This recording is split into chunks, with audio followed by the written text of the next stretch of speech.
Nekane Larburu naiz, Hernanikoa naiz, eta 5 urte daramatzat Bikonteken ikerlari seniorra naiz eta lantalde bat daramat osasun sailean. Telekomunikazio ingenieritza ikasi nuen eta batez ere aukeratu nuen batxilergoan matematikak eta fisika gustuko nituelako. Zalantza asko nituen, hartu nuen aplikazioen aldetik erakargarriago iruditzen zitzaidalako. Karreran zehar konturatu nintzen matematikak aplikatu zitezkela egunerokotasunean. Karrerako nire azkeneko urtea atzerrian egin nuen, Holandan, Philipseko kampus teknologikoan, eta han ikusi nuen nola ikerkuntza oso aplikatu izan daiteken, eta erakargarria iruditu zitzaidan arrez geroztik.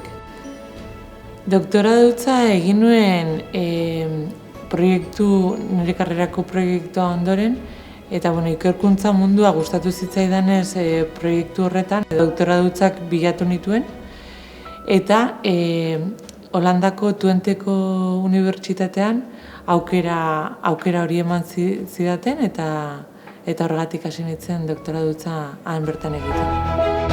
Oso interesgarria da atzerrira joatea, jende berria ezagutzera, hizkuntza berriak ere ikasten dira eta hori ere etorkizunean oso ondo dator.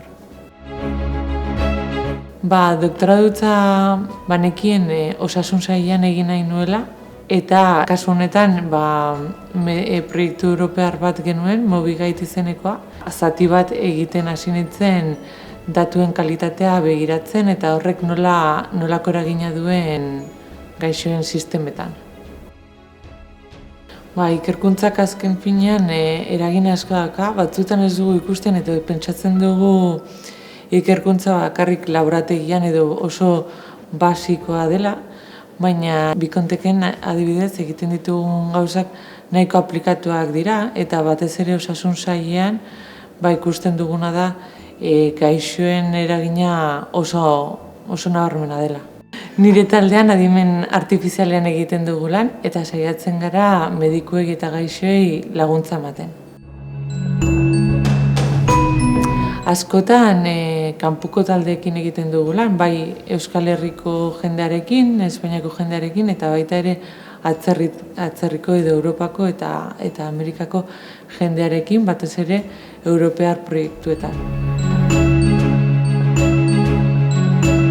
Euskadin egia esan badaude aukera mordoa, batez ere industria sarea badakagu eta baita ere zentro teknologiko interesgarriak. Orduan ez dago bakarrik atzerrira joateko aukera ikerkuntza munduan lan egin nahi baldin baduzu, hemen bertan ere badaude aukera desentea.